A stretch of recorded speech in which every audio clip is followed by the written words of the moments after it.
बिस्मिल्लाहिर्रहमानिर्रहीम। हम कंटिन्यू कर रहे हैं जी chapter number 3 of entrepreneurship, generating and exploiting new entries. और फोर्थ लेक्चर के ऊपर हम बात करेंगे that is related with risk reduction strategies for new entry exploitation. यहाँ पे before going further it's necessary for us to understand what is risk. हमने अपने प्रीवियस लेक्चर में भी रिस्क के ऊपर बात की कि रिस्क इज़ अ कंडीशन जो कि हमें नज़र आता है between uncertainty and certainty. So this is the amount of risk. The more uncertain you are, higher the risk. और अनसर्टेनिटी से जितना आप मूव करते हैं towards more information that is certainty, तो आपका रिस्क रिड्यूस होता जाता है। अब जनरली अगर हम एक एंटरप्रेन्योरियल न्यू एंट्री के कॉन्टेक्स्ट में बात करें तो what is the process of risk reduction और उसके लिए हम स्ट्रैटेजीज कौन सी यूज़ कर सकते हैं। Risk is basically derived from uncertainties over market forces. जैसे डिमांड की बात करते हैं, टेक्नोलॉजिकल डेवलपमेंट्स की बात कर लेते हैं, and the actions of competitors. So more we know about, more information that we can gather, the lesser is the risk basically. So those strategies जिसको हम यूज़ कर सकते हैं to reduce these uncertainties, वो आपको क्या नज़र आता है इसमें जी, मार्केट स्कोप स्ट्रैटेजीज और then imitation strategies. What do we understand by these market scope strategy और imitation strategies, और फिर इसके अंदर फर्दर जो strategies आती हैं उसको भी अंडरस्टैंड करने की कोशिश करेंगे। Scope is the area of coverage. जैसे for instance, this is the lesser scope or this is the broader scope. That is the focus on which customer groups to serve and how to serve them. So, दो aspect इसमें हमने discuss किए कि हम being an entrepreneur अपनी मर्जी का scope develop कर सकते हैं कि हम किस कस्टमर ग्रुप को टारगेट करें, किसको सर्व करें और किस तरह से सर्व करें। सो ये लार्जर स्कोप भी हो सकता है, यानी ब्रॉडर, और नैरोअर स्कोप भी हो सकता है। इसके ऊपर दो फर्दर हमारे पास स्ट्रैटेजीज हैं, इसके ऊपर अभी बात करते हैं। देन हमारे पास आती हैं imitation strategies. Imitation is कॉपिंग others, involving copying the practices of others. तो इसमें भी हमारे पास दो डिफरेंट स्ट्रैटेजीज हैं, उसके ऊपर फिर बात करते हैं। फर्स्ट मार्केट स्कोप स्ट्रैटेजीज को देखते हैं। हमारे पास जो दो स्कोप नज़र आते हैं उसमें पहला स्कोप तो यहाँ पर आपको दिया हुआ नज़र आ रहा है, that is the narrow scope strategy, और फिर इसके बाद हम बात करेंगे broad scope strategy. So first, understanding what is narrow scope strategy, that is narrowing your scope, that is more involving offering a small product range to a small number of customer groups to satisfy a particular need. आपने क्या किया कि आपने narrow down कर दिया अपने scope को, जैसे one product for this kind of customer, then second product for this kind of customer. So आपने क्या किया, instead of offering so many different products, you have reduced your number of products. So एक small product range आपके scope को क्या कर रही है, वो लिमिटाइज कर रही है, नैरो डाउन कर रही है, जो कि particularly according to the need of the customer आपको नज़र आता है। फर्दर अंडरस्टैंडिंग अगर हम इसकी जनरेट करना चाहें तो हमारे पास नैरो स्कोप स्ट्रैटेजी के डिफरेंट एस्पेक्ट्स नज़र आते हैं। पहली चीज़ जो हमें नज़र आती है कि नैरो स्कोप फोकस किसके ऊपर करता है, on producing customized products. Customized products that is according to the need of the customers. Then दूसरी चीज़, localized business operations and high levels of craftsmanship. So एक नैरो स्कोप स्ट्रैटेजी जो आपको दे रही है वो लोकलाइज्ड बिजनेस ऑपरेशंस प्रोवाइड कर रही है। इसकी बेस के ऊपर आप high level of product quality create कर सकते हैं। अब ये आउटकम्स बेसिकली आपके लिए क्या रोल प्ले करती हैं, आपको बेसिस प्रोवाइड करती हैं कि आप अपने आप को क्या कर सकते हैं, डिफरेंशिएट कर सकते हैं देन द अदर कंपैटिटर्स। ये आपके लिए एक एडवांटेज क्रिएट हो सकता है। और जब आप अपने आप को डिफरेंशिएट कर रहे हैं फ्रॉम अदर लार्जर कंपैटिटर्स जो कि मास प्रोडक्शन के ऊपर काम कर रहे हैं, आपका एडवांटेज क्या बना कि आप कंसंट्रेट करते हुए लार्जर वॉल्यूम ले सकते हैं। जैसे हमने पहले भी बात की थी कि जब हम लार्जर वॉल्यूम प्रोड्यूस कर रहे हैं तो economies of scale can be a great benefit for us. So narrow scope strategy जो प्रोडक्ट डिफरेंशिएशन की बेस के ऊपर आती है, वो आपकी स्कोप के बीच में कंपटीशन को भी रिड्यूस कर सकती है। देन दूसरे एस्पेक्ट को देख लेते हैं, that is related with leads to specialized expertise and knowledge. जब आप स्पेसिफिक ग्रुप ऑफ कस्टमर्स के ऊपर फोकस कर रहे हैं तो एंटरप्रेन्योरशिप स्पेशलाइज्ड एक्सपर्टाइज और नॉलेज डेवलप कर लेते हैं। अब इसका उनको फ़ायदा क्या है, एडवांटेज क्या है कि वो अपने नॉलेज और उस एक्सपर्टाइज की बेस के ऊपर ज़्यादा बेहतर compete कर सकते हैं। जैसे एग्जांपल लेते हैं कि एंटरप्रेन्योर्स जो परसू करते हैं नैरो स्कोप स्ट्रैटेजी को, उसके हवाले से वो एक बेस्ट पोजीशन में आ जाते हैं कि वो सुपीरियर प्रोडक्ट्स ऑफर कर सकते हैं, superior products in terms of quality, ठीक है, और वो क्वालिटी किस बेस के ऊपर आ रही है, उसके स्पेशलाइज एक्सपर्टाइज की बेस के ऊपर आ रहे हैं। आगे हमने एक बाइक की बात की थी अपने एक पिछले लेक्चर में। So if I am the rider, I have more expertise and specialise knowledge, तो I know the needs of the bikers, और मैं वो तमाम नीड्स को प्रोडक्ट में इंट्रोड्यूस करवा के बेटर सेलिंग कर सकता हूँ। थर्ड एस्पेक्ट है high end of the market represents a highly profitable niche. High end of the market जो है टिपिकली रिप्रेजेंट करता है हाईली प्रॉफिटेबल निश को। निश हम किसको कहते हैं, a segment with in a segment, जो कि फार्म को सूट करता है किस सूरत में, जो कि कस्टमाइज प्रोडक्ट्स बना रही हैं, लोकलाइज बिजनेस परफॉर्म कर रहे होते हैं और high level of product quality create करना चाह रहे हैं। ये हमारे पास एक आ गया कि high end of the market represents a highly profitable निश एज वेल। फ्रॉम ये जैसे हम पहले पॉइंट के ऊपर बात करते हैं, focus on producing customize products, localize business etcetera, ठीक है। हमें ये पता होता है कि हम किस तरह से अपने नैरो स्कोप को परसू करते हुए ज़्यादा बेनिफिट गेन कर सकते हैं। Fourth is reduces some competition related risk but increases the risk associated with market uncertainties. तो दो चीज़ें इसमें हम पॉइंट में डिस्कस कर रहे हैं। एक तो ये है कि some competition is reduced, narrow scope strategy की बेस के ऊपर आपका कुछ कंपटीशन रिड्यूस हो सकता है क्योंकि आप डिफ्रेंशिएशन पे काम कर रहे हैं, आपकी जैसी प्रोडक्ट मार्केट में उस तरह से अवेलेबल नहीं होगी, कम होगी, तो आप ज़्यादा बिजनेस गेन कर सकते हैं। लेकिन इसके साथ साथ ये आप इंक्रीज कर रहे हैं risk of associated that is with the market uncertainties. अब मार्केट अनसर्टेनिटीज जैसे हमने टेक्नोलॉजिकल अनसर्टेनिटी की बात की, एनवायरमेंटल अनसर्टेनिटी की बात की, शिफ्ट इन टेक्नोलॉजिकल एडवांसमेंट्स, तो by being narrow in your scope आप उन चीज़ों के ऊपर अपने आप को ज़्यादा रिस्क में महसूस करते हैं। ये चीज़ हमें लीड करती है कि हम दूसरे वायबल ऑप्शन की तरफ जा सकते हैं। वो दूसरा वायबल ऑप्शन हमारे लिए क्या हो सकता है, that is to go for a broad scope strategy, similarly involving offering a range of products across many different market segments. So apps, instead of targeting one segment or only a few, आप many segments को target कर रहे होते हैं। So it's a vice versa strategy of a narrow scope. So strategy emerges through the information provided by a learning process. जैसे हमने learning process को past experiences की बेस के ऊपर भी कहा था और हमने मार्केट में इंफॉर्मेशन गेनिंग को भी कहा था। सो उस लर्निंग प्रोसेस के थ्रू जो हमें इंफॉर्मेशन हासिल होती है उसी की बेस के ऊपर हम इस स्ट्रैटेजी को अडॉप्ट कर सकते हैं कि विच सेगमेंट्स आर एम्प्टी और उन सेगमेंट्स के लिए हम अपनी प्रोडक्ट्स को क्रिएट कर सकते हैं। Opens the firm up for many different fronts of competition.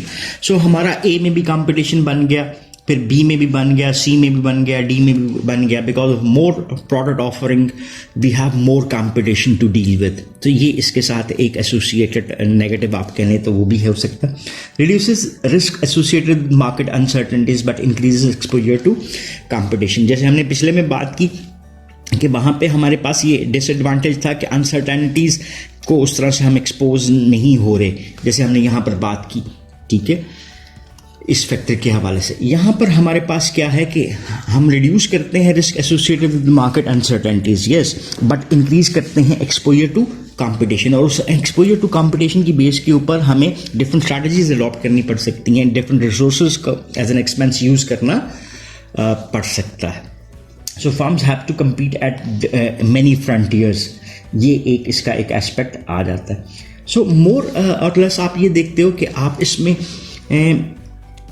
Hit and trial method ले रहे हो। जैसे for instance A B, C. A for this and this segment, B for this and segment, और C for this segment. तो ये हमारा क्या हो गया? ये हमारा प्रोडक्ट पोर्टफोलियो, ये हमारा क्या बन गया जी? Product portfolio. पोर्टफोलियो किसको कहते हैं? बस्ते को, कलेक्शन ऑफ थिंग्स, तमाम प्रोडक्ट्स को इकट्ठा कर दिया. अब ये प्रोडक्ट ये और ये ठीक काम नहीं कर रहे, तो क्या किया? ये मैंने क्रॉस कर दिया. सो हमने इन प्रोडक्ट्स को मार्केट से हटा दिया, and then we are still left with so many different products, जिसकी बेस के ऊपर हम मार्केट में अपना शेयर गैदर कर सकते हैं. सो बेसिकली अगर हम बात करें तो एक एंटरप्रेन्योर के लिए ये बुनियादी अंडरस्टैंडिंग बनती है कि वो किस स्ट्रैटेजी, चाहे वो ब्रॉड स्कोप को ऑफर करना चाहें या वो लिमिटेड स्कोप के ऊपर, नैरो स्कोप के ऊपर रहना चाहें, which suits them with their resources and expertise, वो उसको अडॉप्ट कर सकते हैं. देन दूसरी टाइप ऑफ स्ट्रैटेजीज जो हमारे पास थी वो थी इमिटेशन स्ट्रैटेजी. इमिटेशन स्ट्रैटेजी जैसे हमने पहले बात की थी, that is the copying the concepts of the others, और सेम प्रोडक्ट को आप इंट्रोड्यूस करवा रहे हैं. अब पहली बात जो हम करते हैं वो क्या है कि why to go with imitation, why do it? पहली चीज, it is easier to imitate the practices of successful firms. So there is no need of, कहते हैं, एक री इन्वेंशन ऑफ व्हील. यही बेस है इसकी कि भाई पहिया पहले से मौजूद है, तो उसको पहिए को दोबारा बनाने की क्या जरूरत है? बने हुए को यूज कर लेते हैं. So the concept of a product which is already been introduced by someone else, आप उसको इमिटेट कर लेते हैं. It can help develop skills necessary to be successful in the industry as well. देखिए वही बात आ गई, वो क्या कर रहे हैं और हम उसको अडॉप्ट कर लेते हैं. उसकी बेस के ऊपर हम अपनी स्किल्स को जो कि हमें चाहिए हैं उसको डेवलप कर लेते हैं. और it also provides organizational legitimacy as well, कि हम जो काम कर रहे हैं वो ठीक है, वो गलत नहीं है. So there are different types of imitation strategies जो कि हम अडॉप्ट करना चाहें तो कर सकते हैं. उसमें दो स्ट्रैटेजीज पे हम बात करेंगे. First one is franchising, second one is me too strategy. Franchising क्या होती है? We have already studied it as well. A franchise requires the use of proven formula for new entry from a franchisor. इसकी example अगर हम create करना चाहें तो just McDonald's. सो McDonald's अपने नए ऑपरेशंस को स्टार्ट करता है और एक स्पेसिफिक टेरिटरी में, चले जी ये एक टेरिटरी बन गई, ये दूसरी टेरिटरी, और यहाँ पे 1, 2 और 3 ये 3 मैकडोनल्ड्स. सो ये स्पेसिफिक टेरिटरी इसकी मलकियत है, ये इसकी मलकियत है और ये इसकी मलकियत है. So with in that territory आपको दूसरा मैकडोनल्ड्स नहीं मिल रहा. सो आपस का कंपटीशन यहाँ पर आपको मौजूद नज़र नहीं आता. लेकिन still they have to compete with other brands. जैसे हम बात कर लेते हैं KFC की, बर्गर किंग, या जो भी आपके पास लोकल ब्रांड्स आपको अवेलेबल नज़र आती हैं. सो न्यू जियोग्राफिकल लोकेशन पे आपने न्यू फ्रेंचाइज ओपन कर दी. एंटरप्रेन्योर जिनसे हैं उसका रिस्क जिनसे है वो शिफ्ट हो गया कि जो इन्वेस्टमेंट्स और कई अदर एस्पेक्ट्स में चीज़ें हैं वो उस फ्रेंचाइजर की रिस्पॉन्सिबिलिटी में आ जाती हैं, और कंपनी जो है उसका बेनिफिट भी गेन करती रहती है. आप इस्टेब्लिश्ड मार्केट में काम कर रहे हैं, वहाँ से डिमांड क्रिएट करते हैं, आपके पास इंटेलेक्चुअल प्रॉपर्टी राइट्स भी आ गए, प्रोटेक्टेड नेम्स एंड प्रोडक्ट्स भी आ गई, जिसकी बेस के ऊपर आप फाइनेंशियल बेनिफिट्स गेन कर सकते हैं. देन हमारे पास दूसरा जो मेथड आता है वो है that is a me too strategy. Me too strategy is copying the products that already exist and attempting to build an advantage through minor variations. Just take example, Samsung mobile बनाती है, Huawei भी mobile बनाती है, Vivo भी mobile बनाता है. सो क्या किया कि इफ सैमसंग को अगर हम इंडस्ट्री में एज अ लीडर लेते हुए चलते हैं, तो हवावे ने क्या किया, जो सैमसंग बना रहा है वो हवावे ने कॉपी कर लिया, वो वीवो ने कॉपी कर लिया. लेकिन इसके साथ साथ इन्होंने कुछ अपनी वेरिएशन, माइनर वेरिएशंस इंट्रोड्यूस करवा दी, जिसकी बेस के ऊपर ये अपनी प्रोडक्ट को थोड़ा डिफ्रेंशिएट करना चाहें तो डिफ्रेंशिएट कर सकते हैं. सो अगर दूसरे लफ्ज़ों में बात करें तो एक successful firms occupies a prime position in the minds of the customers and how the imitator is the two and hopes to be considered by the customers. मैंने ये नहीं लेना, तो मैं ये ले लेता हूँ. So this is offering the same thing, like Huawei mobile is offering the same characteristics of Samsung, so why not purchase this one. तो इसी बिलीफ के ऊपर हम इस मी टू स्ट्रैटेजी को अडॉप्ट कर सकते हैं. हमारे पास डिफरेंट नज़र आती है, आइसक्रीम शॉप्स आपको नज़र आती हैं इर्द गिर्द में. This is also big example of imitation में मी टू स्ट्रैटेजी की, जहाँ पे वो ब्रांड्स अपनी कुछ हल्की फुल्की सी मॉडिफिकेशन के साथ इन प्रोडक्ट्स को मार्केट में इंट्रोड्यूस करवाते हैं. इमिटेशन स्ट्रैटेजी हमारे लिए क्या बेनिफिट लेकर आ रही है? Can potentially first thing reduce the entrepreneurs cost associated with R&D. R&D वो कर चुका जिसने पहले प्रोडक्ट को बनाया था, आपने उसको कॉपी किया, आपकी R&D कास्ट क्या होगी? वो सेव होगी. दूसरा benefit, reduce customers uncertainty over the firm as well. So दूसरा बेनिफिट हमें ये भी मिल गया कि जो कस्टमर की अनसर्टेनिटी है फॉर्म के हवाले से वो भी आपको रिड्यूस नज़र आती है. और तीसरी, make the new entry look legitimate from day one. It's accepted product, और एक्सेप्टेड प्रोडक्ट का ही मी टू आप लेकर आए हैं तो वो भी एक्सेप्टेड आपको नज़र आ रहा है. सो उसमें आपको कोई प्रॉब्लम नज़र नहीं आती. So it's a legitimate product launch in the market. तो वो जो आप एक इमेज गेन करना चाहते हैं वो भी मार्केट से गेन कर सकते हैं. So these were few strategies जो रिस्क रिडक्शन से रिलेट करती हुई आपको नज़र आती हैं. एक और एस्पेक्ट है जो हमारा, वो है कि हम न्यूनेस को कैसे मैनेज कर रहे हैं, how we are managing newness. Liabilities of newness arise from unique conditions. जो अब लाइबिलिटीज़ क्या हैं? लाइबिलिटीज़ को हम क्या कंसिडर करते हैं? नेगेटिव. और अगर हम बात करते हैं अगली स्लाइड के हवाले से, तो हम एसेट्स पे बात करेंगे. और एसेट्स किससे रिलेट करते हैं? That is positivity related with newness. Liabilities of newness जो है, that is cost in learning new task. जब आप किसी भी नए काम के ऊपर जा रहे हैं तो आपकी इन्वेस्टमेंट निस्बतन ज़्यादा हो जाती है. तो नए टास्क को लर्न करना, उसके रिलेटेड इन्फॉर्मेशन को गैदर करना आपके लिए ज़्यादा डिफिकल्ट होता है. It brings more cost.